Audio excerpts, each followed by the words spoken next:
E a Jana, só para os íntimos, vai fazer o preparo de hoje. Boa noite a todos. O preparo de hoje é do livro Vida Feliz, psicografado por Divaldo Franco, ditado pelo Espírito Joana de Anjos. Capítulo 53. Os maus pensamentos intoxicam a alma, atraem o pessimismo e as presenças doentias dos espíritos perturbados e maus. Mantenha tua mente presa às ideias positivas, iluminativas, aos programas de enobrecimento de cuja conduta te advirá o bem-estar íntimo e a alegria de viver. O que pensares com insistência, hoje ou mais tarde se concretizará. Os fatos se corporificam de início no campo mental, para depois se tornarem realidade no corpo físico. Pensa no bem e banha-te com a luz do amor. Araci um dia falou aqui pra gente, fazendo um trocadilho com o ditado popular, dizendo que diga-me em que você pensa e eu direi quem te acompanha. Né? Se nos relacionamentos nós nos aproximamos justamente pela afinidade, ora, se temos tantos pensamentos negativos ou tantos pensamentos voltados ou para a calúnia ou até mesmo para o próprio pessimismo, é claro que quem irá se aproximar ainda mais de nós? Pessoas que estejam afim exatamente nesse próprio pensamento, nessa própria ideia, porque precisamos quase que nos alimentar um do outro para poder, né, perpetuar reafirmar essa nossa característica. Então, se muito pensamos dessa forma, com certeza as pessoas que irão chegar ao nosso lado, irão conviver o tempo todo, também terão o mesmo tipo de pensamento. Quando nós tanto desejamos algo, tanto sonhamos com algo, ficamos pensando insistentemente nisso. E muitas vezes imaginamos como seria ter isso. Ora, se temos pensamentos negativos, ruins, pessimistas o tempo todo, o processo é o mesmo.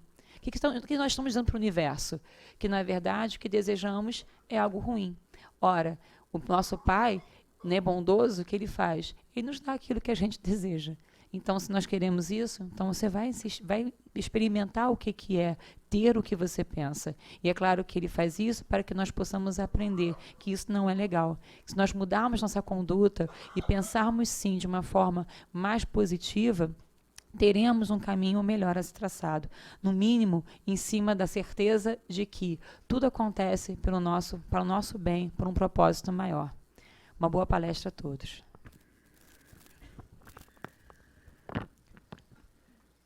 Jesus, Mestre amorável, nosso benfeitor, aqui estamos nesta noite, Senhor, para recebermos as suas bênçãos, as suas mãos estendidas sobre nós, nos irradiando a sua luz, pois buscamos, Senhor, sentir a paz que está em Ti, dentro de nós.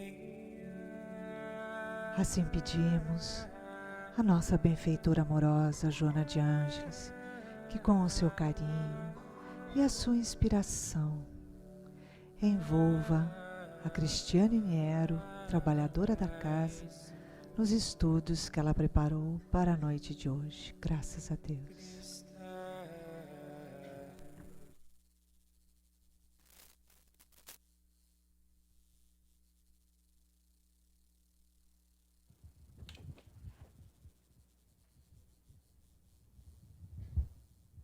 Boa noite a todos. Hoje não sei por que a Iraci fez isso.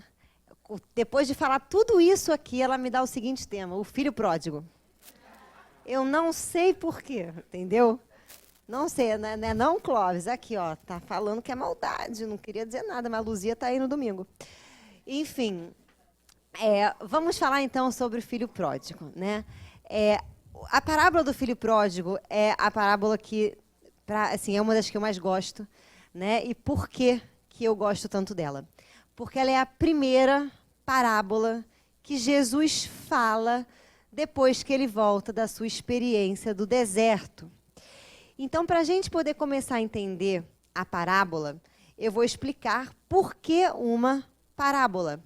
Porque muitas das vezes a gente faz uma leitura das parábolas, né, do que estão no Evangelho, uma leitura muito literal, uma leitura muito materialista da coisa, né? E a gente não consegue compreender a beleza do simbolismo que é falar por parábolas. Então, para a gente poder... já está aqui. Para a gente poder entender, a parábola, né, eu sempre uso esse exemplo, e para mim assim, para mim não é maravilhoso, mas para o pessoal de exóticas é. Né, o pessoal que gosta aí da engenharia, da matemática, a parábola, né, que é aquele gráfico que você nunca, né, pelo menos eu nunca soube para que serviria, né? Depois que a gente começa a estudar o Espiritismo, a gente descobre, né?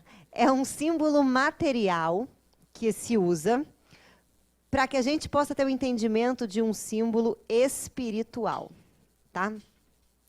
E o que é um símbolo espiritual? Espiritualidade não é você acreditar em vida após a morte, não é você ter uma religião, não é você ser médium, não é nada disso, tá? Porque para você se iluminar, você não precisa disso. Isso é um dos caminhos que você pode ter para se iluminar. Jesus, quando ele veio, ele não teve nenhuma religião. Ele não era judeu, ele não era, né, ele era judeu porque ele nasceu ali, né, mas não porque ele não falava eu sou judeu. Ele não batia no peito e falava eu sou judeu. Como Buda não era budista, como Maomé não era muçulmano, a religião deles, que era a espiritualidade, que era o amor, espiritualidade está na frase milenar que nós vamos encontrar no templo de Delfos, que é o templo do Apolo, que é o deus da mitologia grega, da sabedoria, que é conhece-te a ti mesmo. E que Jesus utiliza disso quando ele fala, conheça a verdade e a verdade vos libertará. Que verdade é essa? E aí que está. Essa verdade é a sua verdadeira essência, a sua natureza. Então, Jesus está falando para a gente de um autoconhecimento. Quem se conhece, vamos entender o que é autoconhecimento. Porque as pessoas acham que autoconhecimento é elas saberem, né? Porque muita gente ouve essa palavra autoconhecimento e fala, eu já me conheço, né? A gente ri por dentro. A Joana, então, gargalha, né? Em qualquer lugar que ela estiver, quando ela ouve a pessoa falar um negócio desse. Mas o que é autoconhecimento? Vou dar um exemplo aqui. A Joana fala para a gente que, através do autoconhecimento, Joana não, o Livro dos Espíritos, nós vamos adquirir liberdade. Jesus também, conheça a verdade vos libertará. O que é liberdade?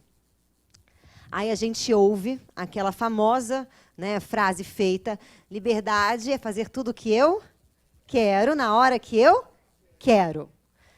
Pois é, agora a minha pergunta é, quando você faz tudo o que você quer, você sabe por que você deseja? Se você dá vazão a um desejo seu, sem saber o porquê você deseja, você é escravo dele. Como assim? Simples. Eu tenho o desejo de xingar o próximo. Por que eu tenho o desejo de xingar um próximo? Não sei. O desejo simplesmente brota e eu vou lá e faço. Eu sou livre do meu desejo ou eu sou escrava dele? Fala comigo, gente. Obrigada. Isso, eu sou escravo do meu desejo. Então, se você não sabe o porquê você deseja, por mais que você dê vazão a esse desejo, você é escravo dele. Então, liberdade é você saber o porquê você deseja e do porquê você deseja, você averiguar se, né, o para quê, e se nesse para quê existe, né, se é conveniente, vamos colocar aqui assim, se é conveniente você dar vazão. Eu tenho o desejo de comer. Tá? Eu estou, por exemplo, num lugar onde eu não posso comer. Se eu não me aguento, abro um negocinho e como, eu sou escrava da minha fome. Mas se eu consigo saber a hora de comer, quanto comer ou como comer, eu não sou. Se você vai num rodízio de pizza e come que nem um porco, porque você vai pagar só R$ 29,90 e você acha que é um preço que vale, entendeu? Porque as pessoas pensam assim, se eu vou num restaurante de pizza, que a pizza é R$ 29,90, ou rodízio, eu já ligo para a SAMU, falo, tudo bom, querida? Marca um horário aí para mim, que eu já estou subindo.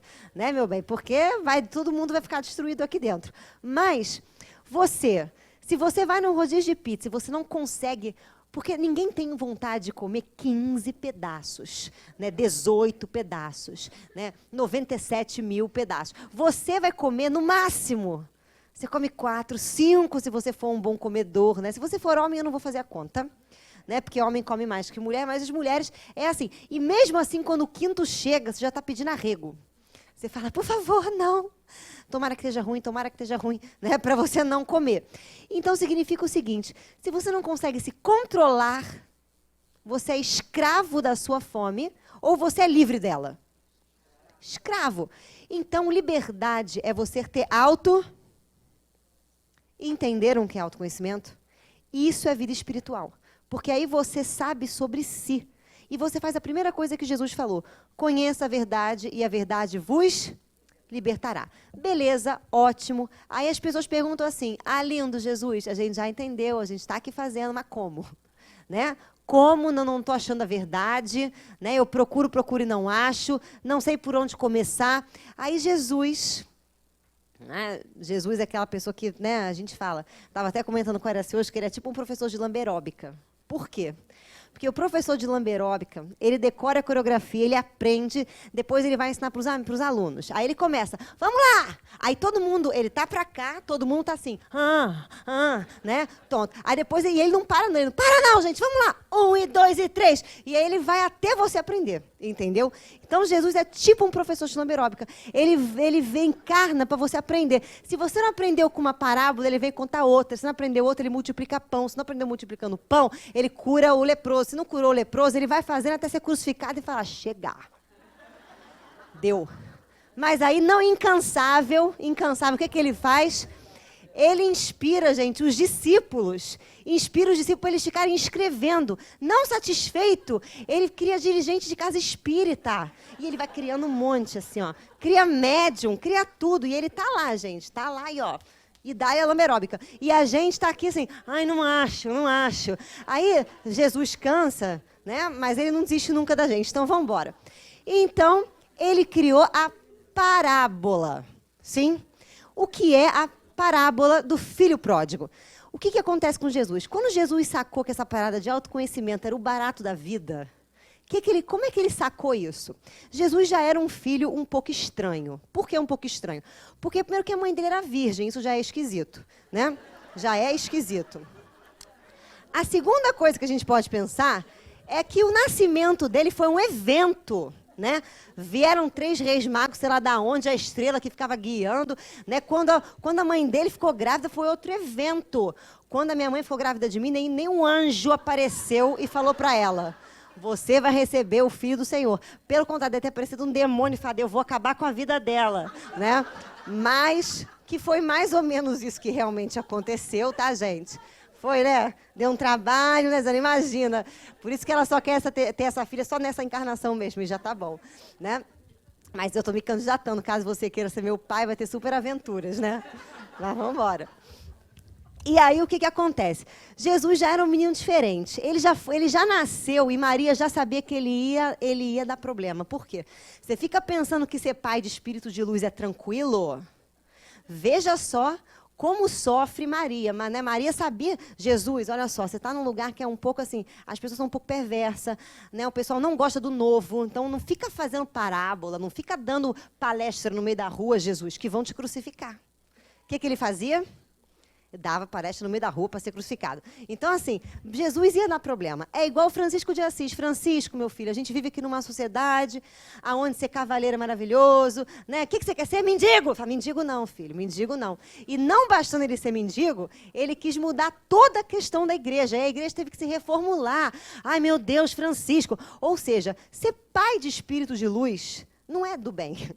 Então, prefiro um trevoso, entendeu? Prefiro um trevoso que vai dar menos problema. Porque o de luz vai dar, né? Vai ser aquela coisa. Mas, enfim, então Jesus já não era muito normal. Com 12 anos, a criança some. Maria vai no templo e ela leva Jesus. Vai Maria, José e Jesus. Aí vão lá, né? Vai a família linda, unida. Entram. O que tinha no templo? Era tipo a festa junina do Seja. né?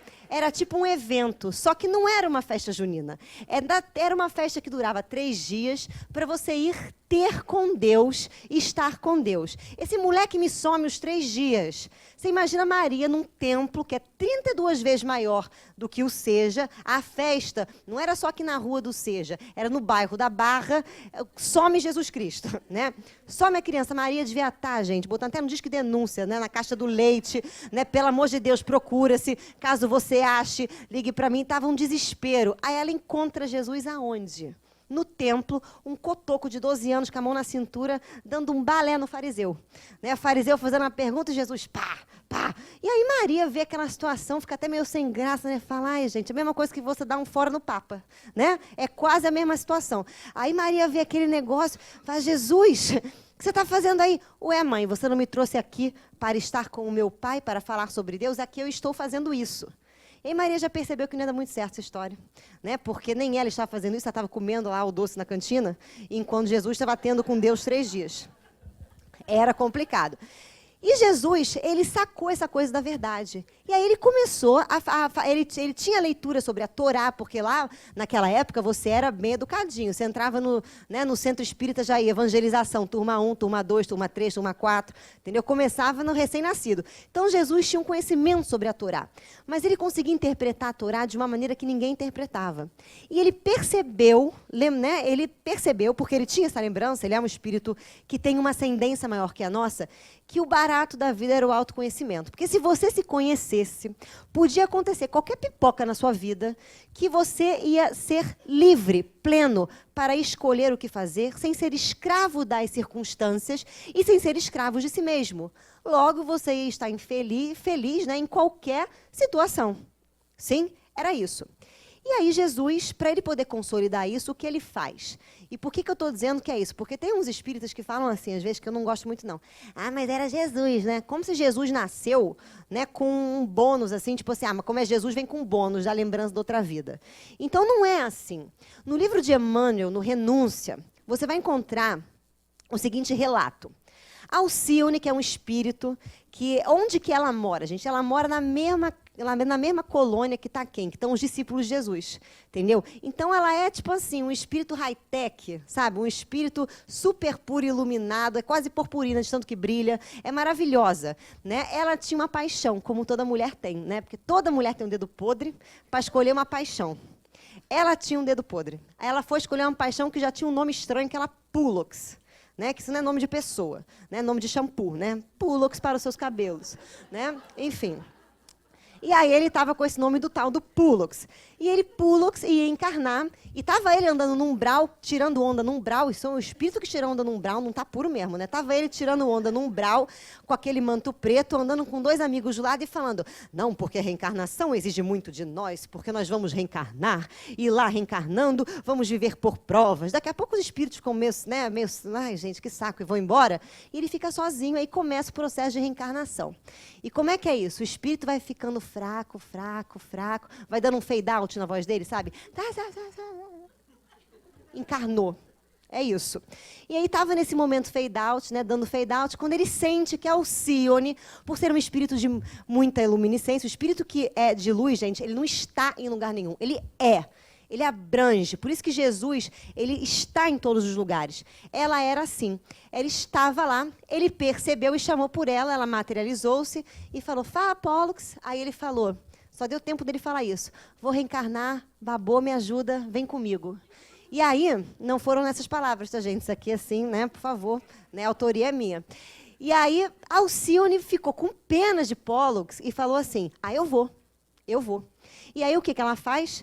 Ela chega lá para o mentor amigo dela, né, que se é o mentor, você imagina que ele devia ser BF de G, Jesus, né, nosso amigo. E aí, BF de GG chegou para ela e falou assim, você não sabe o que aconteceu. Aí ele, não mesmo. Aí eu estava no umbral passeando, e aí, de repente, Pulox me chamou, e ele vai reencarnar, e eu decidi ir junto. Aí o mentor faz aquela cara que ele acabou de fazer. Que ela deve estar se perguntando, cadê o filho pródigo que ela não falou até agora? Né, não? Ah lá. Aqui é ótimo, mas vamos embora. Eu vou resumir a história. E aí o que acontece? O mentor fala assim para ela: Alcione, pelo amor de Deus, não vai. Dá para você ajudar daqui de cima. Você mexe seus pauzinhos, ajuda aqui de cima, ele fica ótimo lá embaixo. Aí ela: não, mas eu quero ir pelo amor. Alcione, não vai, Alcione. Tem uma hora que ela não aguenta, que ela fala que vai. Ele olha para ela e fala assim: não, Alcione, não vai. Sabe por que você não vai? Porque na hora que você encarnar, minha filha, a questão que cai para quem está em prova de expiação vai cair para você que está em missão. Você vai chegar lá e vai esquecer de tudo essa maravilha ótima. Você vai encarnar, você vai ter vontade de ser amada, você vai ter necessidade das matérias, vai passar por todo aquele problema, tudo de novo. Não vai. Aí ela olhou para ele como uma boa mulher que ama muito e falou o quê? Eu vou. E ela foi. Então, Jesus, quando ele encarna, gente, ele passa por esse véu também. A gente achar que Jesus não tinha esse véu de esquecimento é muita loucura. E aí, Jesus, passando por esse véu de esquecimento, percebendo esse chamado interior da verdade, o que ele faz? Ele vai e se retira e fica 40 dias no deserto, para poder consolidar esse processo. O que acontece no deserto? No deserto, o deserto ele é um símbolo. A gente não sabe se ele foi ou se ele não foi. Tá? A gente sabe que o deserto é um símbolo de você fazer essa imersão para dentro de você e conhecer os seus fantasmas, conhecer as suas questões. E nesse momento, Jesus se deparando com ele próprio, domando o seu ego para que ele possa não ser escravo dos seus desejos, nem do seu ego. Quando ele retorna, a primeira parábola que ele faz para explicar como é esse processo é o filho pródigo. E agora eu falarei do filho pródigo. Vamos lá. Como é a parábola? Um senhor tem 2 filhos, né? E os 2 filhos dele tinham tudo em abundância, né? Tinham lá comida, bebida, né? Tinham uma imensa propriedade maravilhosa. Um dia, um dos filhos dele vira para o pai e fala assim: pai, eu quero a minha parcela do grego, porque eles falavam em grego, de bios. Bios, lembra o quê, gente? Vida, exatamente, é vida em grego, tá? A Vulgata Latina traduziu para substância, que não deixa de ser vida, mas algumas pessoas entenderam como dinheiro. Mas você pode entender que a sua vida é o seu dinheiro, porque você gasta ela aqui. É igual no videogame, né? Você vai gastando vida, quando chega nos 105 anos, está naquele momento que você levantar o braço, Jesus puxa e você acabou a tua vida, né? Então, substância, tá? Que foi traduzida pela Vulgata Latina, que é vida. Ele chega para o pai e fala assim: eu quero a minha vida, minha parcela de vida. Essa parcela de vida a gente pode chamar de eu. Eu. Esse eu é uma consciência que você tem de que você é você. A criança não tem, não que ela não tenha vida, mas ela não tem esse eu. Você pegar uma criancinha pequena, de 3 aninhos, pintar o narizinho dela, botar ela em frente ao espelho e falar assim: toca no seu nariz. E ela fizer isso, ela não tem noção de eu. É por isso que essas crianças pequenininhas que você vê, eu sempre achei que isso fosse algum pacto com o demônio, mas depois que eu fiz psicologia eu descobri que não. Elas falam na terceira pessoa delas mesmas. Tatiana está com fome. Você fala: não, filha, é assim, eu estou com fome. Né? Tatiana está com fome. Deixa ela falar assim. Né? Parece o mestre Yoda, né? Do Star Wars, que fica lá falando uma linguagem que ninguém entende. É a criança. Então, ele perde eu. E aí o pai dá a ele a substância, a vida. E aí o que ele faz? Ele vai para o mundo. Porque quando você tem um eu, você pensa que você tem liberdade, você pensa um monte de coisa. E ele vai gastar a sua vida, vai para a esbórnia, né, vai comer muito, né, compra coisa, e vive a vida, e aí tem uma hora que acaba a substância vital. Quando é que acaba a sua substância vital? Quando você sente que a vida está vazia. Sabe quando você passa por aquele momento que você fala assim: cara, para que eu trabalho? Para que a família? Para que isso? E a gente vai caindo numa sensação melancólica, meio depressiva. A gente vai, né, perdendo o interesse pelas coisas, perdendo a vontade de fazer as coisas. Esse é um chamado da sua alma para você fazer um processo de imersão. Não é um chamado do psiquiatra para você tomar um Rivotril. Entendeu? Porque a gente pensa: estou com depressão, toma um Rivotril, acabou. Não, se você não fizer um mergulho, você não volta. Então, o que acontece? Nesse momento, o filho começa a sentir isso. E aí ele já sem dinheiro, chega numa fazenda e ele arruma um trabalho, pelo menos para ele poder comer naquele dia, que era dar lavagem aos porcos. Mas ele vendo até aquela comida dos porcos, ele teve vontade de comê-la. de tanta fome. E Jesus disse, bem-aventurados os que têm fome, porque é deles o reino dos céus. Será que você tem fome da verdade? Será que você tem fome de buscar o seu eu? Será que a gente já se cansou de ser produto do meio das nossas crenças, dos mitos que a gente aprende na educação, na infância, que nos depredam, que nos fazem nos sentir a nós mesmos não aceitos, não queridos, necessitando da aprovação alheia, necessitando o tempo inteiro de uma bengala psicológica para conseguir enfrentar a vida, querendo que o outro seja aquilo que eu quero para me sentir seguro ou para me sentir querido. E é nesse momento em que ele aceita comer até essa comida chechelenta do porco. E aí o Senhor não deixa ele comer, fala, não, nem isso você pode comer.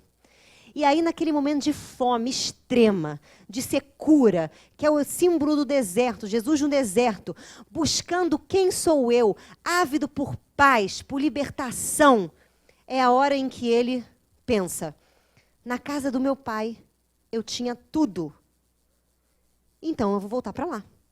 Mas ele não pode voltar assim, aí paizão, beleza, ó, gastei tudo, né? Agora estou aqui de boa de novo. Não dava para voltar assim. E aí ele volta e fala assim, eu já sei o que eu vou fazer. Eu vou voltar para a casa do meu pai e vou pedir para o meu pai para que pelo menos eu seja o servo dele. Porque eu vou ter o que comer, porque eu vou ter o que trabalhar. E eu vou estar num lugar que me é familiar, que me é seguro. E aí quando ele chega na casa, o pai já o avista, né, ao longe, e antes que dê aquele murmurinho, porque o pai pensava que seu filho estava morto, antes que já dê aquela fofoquinha, né, dos criados e do filho e do outro filho que ficou, ele já corre à porta de sua casa e abraça o seu filho que cai genuflexo à sua frente, pedindo, pai, eu quero ser o seu servo. Só que ele levanta o filho, não deixa o filho ficar caído e faz uma festa para o filho, mata o seu boi lá, faz uma festa, veste, dá ao filho uma nova roupa, dá ao filho sapatos, dá ao filho um anel e chama todos para festejar com aquele filho que voltou. O filho mais novo fica possesso, porque ele pensa, não acredito, acabou com a herança do papai, volta na maior cara de pau e tem uma festa. Tem alguma coisa errada. E ele vai falar para o pai dele, pai, mas eu sempre estive aqui e eu nunca fui ingrato a você e você nunca me deu nada. Aí o pai olha para ele e fala assim, ué, mas tudo que é meu é seu. E acaba a parábola. E se você não buscar entender o símbolo e tivesse naquela época com Jesus, você ia ouvir aquilo e ia ficar como? É legal essa história, Jesus, bem legal. Curtimos. Mas só o final que não foi muito emocionante, porque acabou assim meio do nada, né? Só o filho falou e não tem um desfecho. Ok. Então, vamos explicar o que Jesus quer dizer. Quando você começa com autoconhecimento, a Joana diz que existem 2 tipos de pessoas. A infantis psicologicamente e as maduras psicologicamente. As maduras psicologicamente, elas erram. E erram muito mais do que as infantis psicologicamente.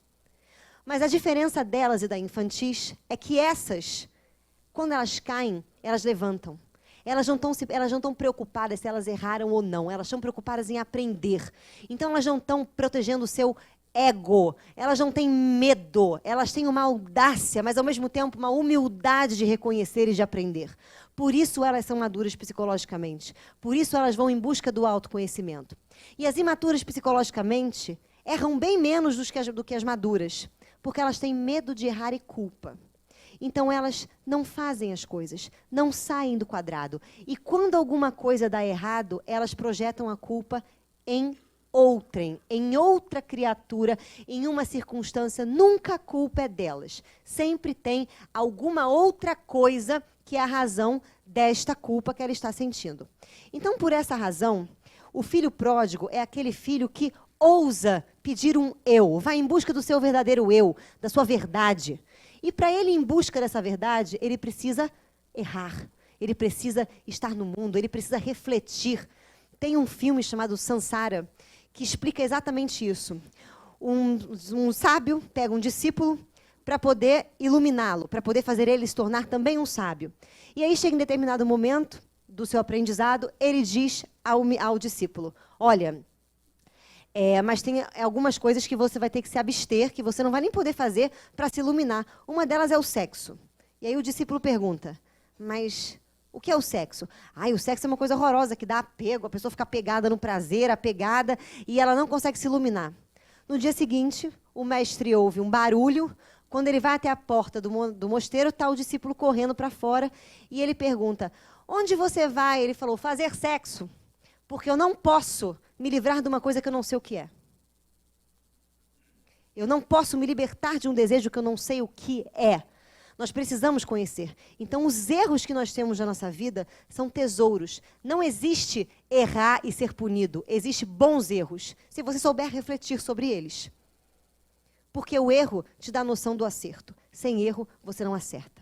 Esse filho que sai, ele conhece a sua própria sombra. Que sombra é essa? Quando a gente projeta no outro aquilo que a gente não vê na gente. Então, se ele odeia uma pessoa, ele não sai dali falando, fulano, quer dizer, ele fala assim, eu odeio fulano, fulano é isso, é isso, é isso, é isso, é isso. Mas depois ele pensa, mas se me incomoda, eu estou vendo em mim alguma coisa que eu não estou enxergando. Ele manifesta alguma coisa que eu não estou vendo.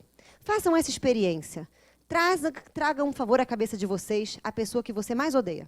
Seja sincero com você, porque ela existe. Sim.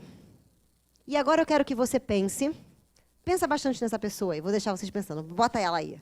Bota ela, pensa nela, destila um pouco do seu veneno, pode pensar. Aquela pessoa que você, se você, não odeia ninguém, eu saio daqui e dou uma chinelada na sua cara. Porque é mentira, tá? A cara da Iraci, gente, não vou fazer isso. Não vou. Foi só para você se libertar. Pense, por favor, na pessoa que você odeia. Ótimo. Agora eu quero que você puxe na sua mente uma pessoa que adora essa pessoa, que convive com esse demônio. E numa boa. Aí até ouvi um riso. Por quê? Não tem como você imaginar a pessoa que faz isso. Significa que você nunca enxerga aquilo que é, que você enxerga aquilo que você tem que enxergar. Será que você está enxergando? O que essa pessoa tem, que você não tem, que ela manifesta numa boa e você não encontra dentro de você? Autoconhecimento. Usar os relacionamentos para se conhecer. O filho pródigo teve que fazer isso. Quando o filho pródigo torna a casa do pai, ele torna com uma outra cabeça. Ele começou a fazer o trabalho de autoconhecimento dele. E por conta disso, quando você faz o seu trabalho de autoconhecimento, acontece isso aqui, ó. Eu vou desenhar porque fica até mais fácil a gente poder visualizar. Esse eu que você tem que achar, a Joana chama para você de self, de totalidade, do Deus que pulsa dentro de você. Vós sois deuses. Existe dentro de você um Deus imanente, que tem tudo. Todas as coisas boas e todas as coisas ruins. Só que o que é bom, o que é ruim, nós dizemos que é bom e ruim. Nós julgamos, porque, na verdade, essas qualidades são neutras. Se você souber usar a sua agressividade, ela pode ser um bem. Se você souber canalizar a sua culpa, ela pode ser a sua melhor amiga. Se você souber canalizar a sua raiva, ela se torna o seu maior tesouro para o autoconhecimento. E é isso que a gente tem que fazer. Então, esse self, que é Deus, como ele tem tudo, ele pode manifestar tudo. Ele sempre está em harmonia. Só que para a gente poder compreender esse self, a gente ganha o que a gente chama de ego, de consciência. Capacidade que você tem de ver que você é um eu, de pensar.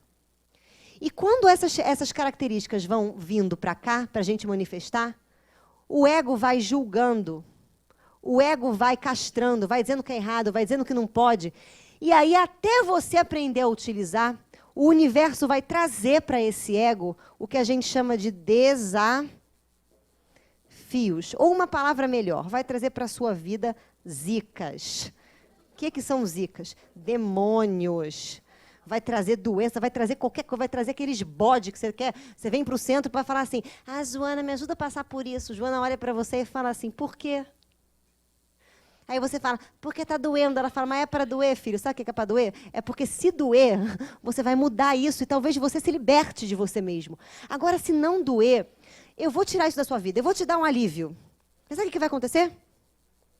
Repeteco. Repeteco. Então, se você não quer o repeteco, abraça o teu desafio, entendeu? Tá no inferno, abraça o capeta, é o seu lema. Abraça o seu capeta, entendeu? Ama o seu defeito, converse com ele, busque nele a luz, o seu tesouro. Então, é exatamente isso que a gente tem que fazer. Quando você faz isso, você entra em harmonia com o universo, porque você e o Pai passam a ser um. Por isso você tem vida em abundância. Então, quem entra em harmonia com o universo, fala assim, poxa, eu preciso de dinheiro para comprar isso. Como ele quer comprar uma coisa e ele sabe do desejo dele, não tem apego, não tem autoafirmação, ele não quer comprar aquilo para esfregar na cara do outro, ou porque ele acha que é status, ele simplesmente gostaria de sorver do prazer daquilo, porque prazer está no seu self. O universo faz com que o dinheiro apareça assim, ó.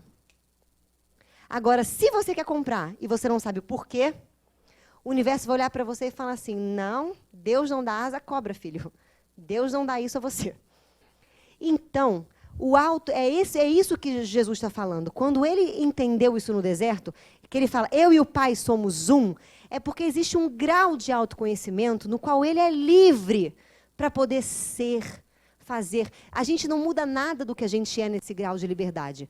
A gente não fica ursinho carinhoso. A gente, de vez em quando, grita. A gente, de vez em quando, é austero. Nós, de vez em quando, falamos duro. Mas também nós, de vez em quando, amamos. Falamos manso, somos carinhosos, mas do jeito sábio, na hora de ser, como ser, e principalmente com consciência da intenção.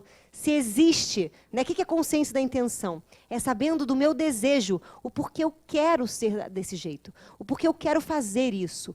E não pode ter nesse desejo nenhum ruído de autoafirmação. O que é autoafirmação?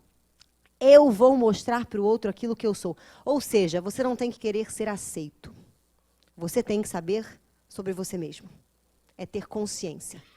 Então, o filho pródigo é você retornar. Porque nós nascemos e saímos em contato com esse nosso self. A gente sai e vive o mundo. E nós acreditamos muitas vezes que nós somos o que o mundo diz para a gente que nós somos. Nós acreditamos que nós somos brasileiros. Nós acreditamos que nós somos o nosso nome. Nós acreditamos que família é a coisa mais importante que existe. Nós acreditamos que você não pode descansar numa quarta-feira porque segunda a sexta é dia de trabalho. Nós acreditamos em tantas coisas que não têm fundamento, mas que foram aprendidas e nunca nós pensamos sobre elas. Jesus só conseguiu quebrar a lei para trazer a lei porque ele pensou sobre ela. Porque ele refletiu, porque ele teve coragem de ousar e refletir sobre padrões e refletir sobre questões. O filho pródigo teve essa coragem. Por isso que ele sai da casa do pai dele, que já é a perfeição, para poder ver a si próprio, para poder voltar para um estado de perfeição consciente. Sabe quem faz isso muito bem? O teu cachorro. O teu cachorro, os animais, na verdade, eles estão em contato com Deus da maneira mais profunda que tem. Quando teve a tsunami em 2004, os animais que estavam livres subiram para as montanhas. Por quê? Porque Deus mandou um WhatsApp para eles. Gente, corre. Vai alagar tudo. Né? Não foi por esta razão, não queria dizer, tá? Mas eles estão em conexão com esse movimento. Vida em abundância. Tudo está certo na hora certa, do jeito correto. Eles foram para o monte e se safaram. Agora, e eles, se você perceber, quando eles têm fome, eles comem. Quando eles têm, né, sei lá, que eles têm vontade de correr atrás da bolinha, eles correm.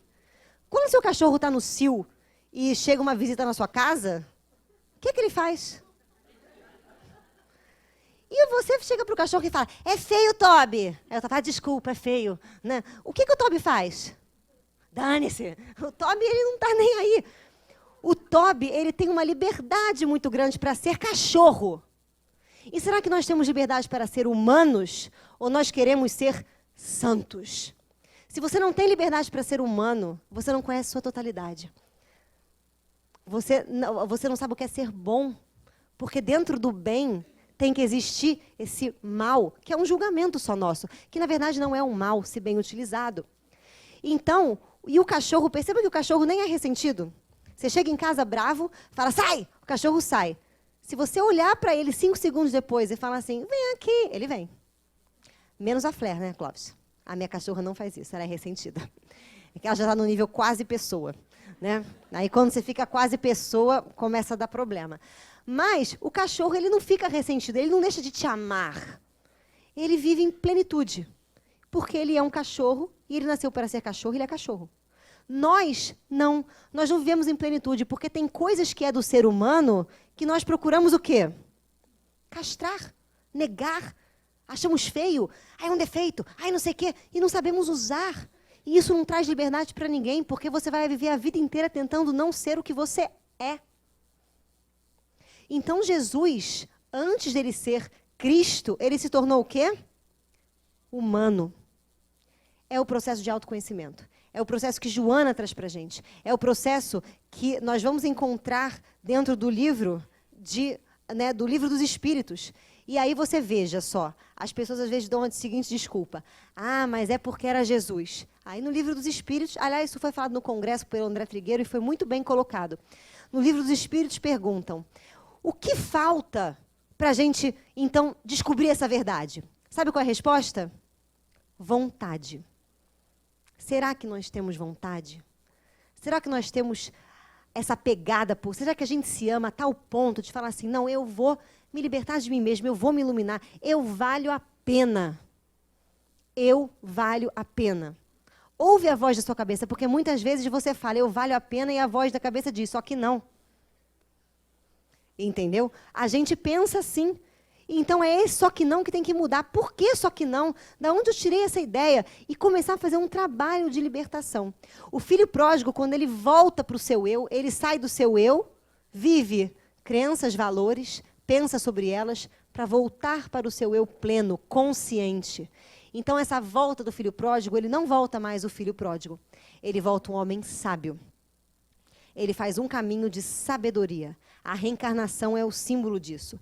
Você sai de lá, unida ao Pai, encarna, para poder voltar e se coligar com o Pai, mesmo quando encarnado. Dá para fazer? Dá. Falta vontade. Que vontade é essa? Falta que a gente se incomode, que a gente se cutuque, com que a gente não aceite a vida do jeito que ela é e se pergunta, para quê? E não fique revoltado com Deus e fala, por que eu? A sua pergunta não é, a sua resposta não é por que eu? A sua pergunta é, para que isso acontece? Para quê? Para quê? Eu tenho que achar um sentido na minha vida, o sentido das coisas. E esse é a razão do autoconhecimento. Quando você tem sentido para as coisas que acontecem na sua vida, você não vive mais uma vida vazia. Você vive uma vida plena, como Jesus. Jesus, qual é o sentido da sua vida? Me ligar ao Pai. E se o Pai está dentro de mim, eu preciso me autoconhecer. Então, que nós possamos refletir sobre o quanto nós pensamos que nós valemos a pena. Porque todos nós estamos vivendo a parábola do filho pródigo. Só que uns estão menos pródigos do que outros. Então, seja tão pródigo quanto o filho pródigo. Revolte-se como o filho revoltado se revoltou, que a princípio era um filho revoltado. E vá em busca do seu eu, da sua autolibertação. Porque é só isso que a espiritualidade promete para a gente.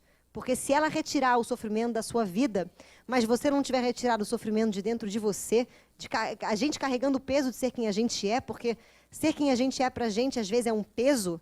Se nós não nos libertarmos disso, por mais que a vida esteja boa, a vida nunca vai estar plena e a gente nunca vai estar satisfeito.